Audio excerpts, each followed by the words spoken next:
Good morning, students. I am Shubham Kashyap. You all are welcome in my YouTube channel Defense Alarm. And students, today our class is based on the use of simple past tense, in which we will see the use of simple past tense, and it is important for all students related to competitions and related to from class 6 to 10 plus 2 or students. You have to focus on the structures and the use with examples. So here we have to discuss one by one examples. तो सबसे पहले इस lockdown के online study series में आप सभी का स्वागत है और आप लोग घर पे रहकर अपने अपने स्टडी में लगे हुए हैं, क्योंकि अभी तो एजुकेशन का यही एक माध्यम है। तो आज का जो हमारा क्लास है उसमें हम लोग सिंपल पास्ट के बारे में देखेंगे कि सिंपल पास्ट का जो यूज है वो कहाँ कहाँ पे होता है, और इसमें जो कंपटीशन के स्टूडेंट हैं उनको बस रूल्स को बस दिमाग में रख लेना है, और जब कॉमन एरर में कभी कभार वैसे रूल्स इम्प्लॉय रहते हैं, इम्प्लॉयड होता है वहाँ पे, और वहाँ उनका एक या दो क्वेश्चन बन जाता है। और जो 9th 10th के स्टूडेंट हैं उनके लिए इससे मैं पिछले वीडियो में भी कह चुका हूँ और इस क्लास में भी मेरा कहना है कि इससे आपको बहुत फ़ायदा है, और भी जो स्टूडेंट हैं सबों के लिए है। तो आज हम लोग सिंपल पास्ट के यूज़ के बारे में बात करेंगे कि सिंपल पास्ट का यूज कौन कौन सी कंडीशन में होता है, और ये सब आप पूरी तरीके से देखेंगे। इसके साथ साथ अभी के इस दौर में ऑनलाइन स्टडी तो है ही एक माध्यम, आप लोग कॉपी वगैरह भी अपना जो है सो मेंटेन करते रहिए, ये भी बहुत ही ज़रूरी है। और जब पढ़ने का मन करे तो आप अपनी पढ़ाई भी करें, और इससे आप कहीं ना कहीं इस लॉकडाउन के बाद जो आपका जो बेसिक सब्जेक्ट है जैसे अंग्रेजी आपकी और बेहतर हो जाए, और आशा भी करता हूँ कि कहीं ना कहीं आप लाभान्वित हो रहे भी हैं और होंगे भी। तो आते हैं हम लोग आज की क्लास पे और चलते हैं बोर्ड पे, देखते हैं बोर्ड पे क्या है आपका, और हम लोग डिस्कस करेंगे। तो यहाँ पे जैसे आप देख रहे हैं ना, the use of simple past tense, past tense simple past indefinite, यानी पास्ट इंडेफिनिट का आज हम लोग यूज के बारे में बात कर रहे हैं। तो जैसा कि पहला जो यूज है जरा आप देखेंगे यहाँ पे गौर से, sometimes this tense is used without an adverb of time, यानी एडवर्ब्स ऑफ टाइम के बिना भी हम पास्ट टेंस का यूज करते हैं, और पास्ट टेंस का एडवर्ब्स ऑफ टाइम के बिना भी अगर हम यूज करते हैं तो किस कंडीशन में यूज करेंगे इसको आप समझ लीजिए। वो कंडीशन ऐसा होगा कि वहाँ पे एक ऐसा एक्टिविटीज होगा, एक्शन, वहाँ पे जो एक्शन होगा उसमें ही कहीं ना कहीं टाइम जो है वो उस इंसिडेंट में ही छिपा होगा। तो जरा सा हम देख लेते हैं। इन सच केसेस, इस केस में the time may be either implied, जो मैं बोल रहा हूँ either implied or indicated by the context. Sometimes this tense is used without an adverb of time. In such cases, the time may be either implied or indicated by the context.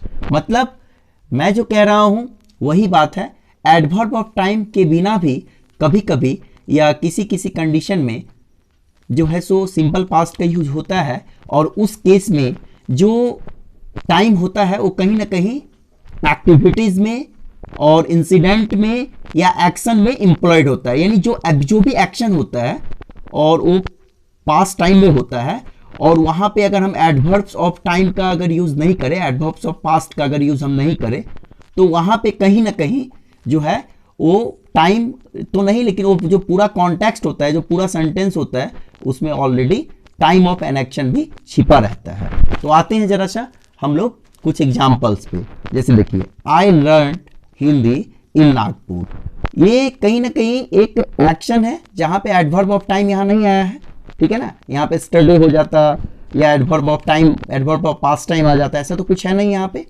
लेकिन यहाँ पे आप देख रहे हैं ना, I learn Hindi इन नागपुर, यहाँ पे क्या है कि इंडिकेटेड जो है वो ये पूरा कॉन्टेक्स्ट है, इसमें कहीं ना कहीं समय भी इंडिकेट हो रहा है कि मैं हिंदी सीखा था या मैंने हिंदी पढ़ा था नागपुर में, या मैं हिंदी पढ़ा हूँ नागपुर में पढ़ा हूँ, ठीक है। तो देख रहे हैं ना, आई लर्न हिंदी इन नागपुर, तो कहीं ना कहीं जो टाइम है वो इंडिकेट इस कॉन्टेक्स्ट से हो जा रहा है। I did not sleep well that is last night, देखिए यहाँ पे इस सेंटेंस से ही एक टाइम का कॉन्टेक्स्ट, इस कॉन्टेक्स्ट से ही एक टाइम का टाइम आ जा रहा है। कैसे? I didn't sleep well that is, इसका मतलब हो गया कि लास्ट नाइट, यानी लास्ट नाइट वो सही से नहीं सो सका था या सो सका है। तो आई डिडंट स्लीप वेल, तो इसका मतलब ही हो गया दैट इज लास्ट नाइट। मतलब यहाँ पे टाइम जो है वो क्या हो रहा है, तो एडवर्ब ऑफ टाइम के नहीं रहने पर भी कुछ ऐसे कॉन्टेक्स्ट हैं सिंपल पास्ट में जहां पे सेंटेंस से ही एडवर्ब ऑफ टाइम आ जा रहा है। सेंटेंस के कॉन्टेक्स्ट, जो कॉन्टेक्स्ट है आई डिडंट स्लीप वेल, इसमें एडवर्ब ऑफ टाइम क्या आ गया, एडवर्ब ऑफ पास्ट टाइम आ गया, दैट इज लास्ट नाइट, ये इसके मीनिंग से आ रहा है। फिर आप ये भी एग्जांपल देख सकते हैं, बाबर डिफीटेड राणा सांगा एट कानवा। देख रहे हैं यहां भी क्या है, यहां टाइम ऑफ एन एक्शन तो नहीं है, लेकिन ये जो डिफीटेड है और यहाँ जो ये सिंपल पास्ट में आया, तो यहाँ पे एडवर्ब ऑफ पास्ट नहीं होने के बाद भी एडवर्ब्स ऑफ पास्ट का एक जो है सो टाइम, एडवर्ब ऑफ टाइम आ जा रहा है। बाबर डिफीटेड राणा सांगा, मतलब लास्ट प्रीवियस एट, अब बाबर राणा सांगा को डिफीट किया, तो ये जो यहाँ एडवर्ब ऑफ टाइम नहीं भी आ रहा है तो भी यहाँ पे क्या एक टाइम आ जा रहा है, और उस टाइम के कारण ही ऐसे केसेस में हम सिंपल पास्ट का आप देख रहे हैं कि कैसे यूज हो रहा है। ठीक है, सब में एक जो टाइम जो है वो एक्शन में ही इंप्लॉयड है। ठीक है ना, और वो जो एक्शन है वो और वह कॉन्टेक्स्ट यानी पूरे इस सेंटेंस से दिखाई देता है। जैसे यहाँ पे लर्न है तो ये एक्शन में ही टाइम जो है सो क्या है कि पूरी तरीके से इंप्लॉयड है। ठीक है, आई डिडंट स्लीप वेल, इसी में आ गया आई डिडंट स्लीप वेल, अपने आप लास्ट नाइट आ जा रहा है। ठीक है, बाबर डिफीटेड राणा सांगा एट कानवा, अपने आप adverbs of past time, adverb of past आ जा रहा है। तो ऐसे करके आप इसको समझ गए होंगे। और तो दूसरा जो है ये पास्ट हैबिट को बताता है, जैसे कुछ आदतें हैं जो सिंपल पास्ट, जो आपका मतलब जो पास्ट में है, मतलब जो आपकी कुछ पास्ट हैबिट यानी जो पुरानी आदतें हैं, जो पहले की जो आपकी आदतें हैं, उसको भी ये आपके हैबिट को भी बताता है। The simple past is also used for past habit. जैसे देखिए यहाँ पे he studied many hours every day, यहाँ पे सिंपल पास्ट आ रहा है और मैनी आवर्स एवरी डे। ठीक है ना, ये मैनी आवर्स कहीं ना कहीं उसके हैबिट को यानी पास्ट हैबिट जो हो रहा है उसके साथ जो चल रहा है उसकी जो आदत है। सी ऑलवेज कैरिड एन अम्ब्रेला, यहाँ भी देख रहे हैं सी ऑलवेज कैरिड, तो ये कहीं ना कहीं इस हैबिट को उनकी जो एक हैबिट है वो हमेशा एक छाता अपने पास है उसकी कैरी की रहती है, और तो यहाँ पे ये उसकी हैबिट है। यहाँ पे बहुत देर तक जो है सो बहुत देर से पढ़ रहा है, ये उसका हैबिट है, और ये पास्ट टाइम में शो हो रहा है, इसलिए इसको पास्ट हैबिट ही कहा जाएगा। तो the simple past is also used for past habits. Example, he studied many hours every day, she always carried an umbrella।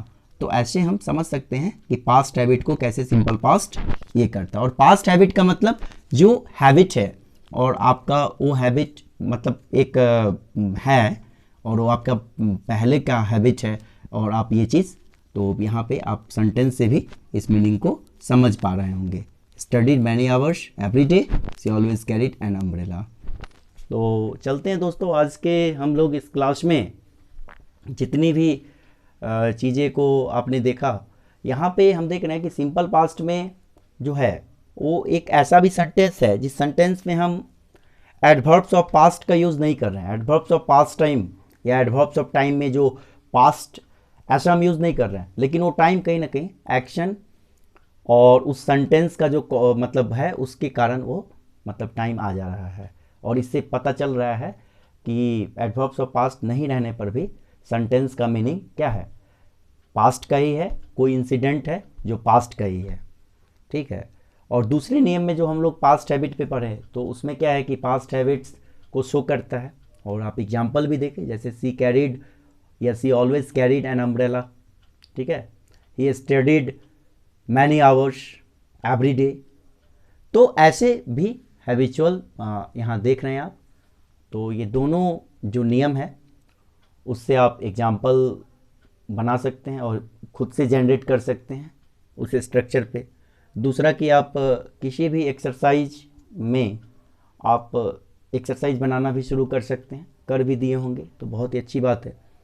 तो इस लॉकडाउन में फिर से मैं एक ही बात दोहराऊंगा कि आप जितने अच्छे ढंग से अपनी तैयारी को रखेंगे और ग्रामर में अगर अपनी रोचकता बढ़ाएंगे तो लॉकडाउन के बाद आपकी अंग्रेजी की स्तर तो नहीं, कहीं ना कहीं उसमें सुधार आएगा, लेकिन आपके पास एक कलेक्शन हो जाएगा।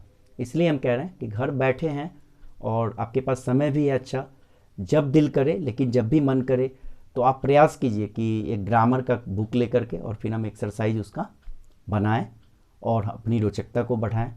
वीडियो समय समय पे उपलब्ध रहेगा और इस लॉकडाउन में we are working for the welfare of education and for the welfare of students. तो सारे स्टूडेंट्स को फिर से बहुत बहुत धन्यवाद। जय हिंद, भारत माता की जय। घर पे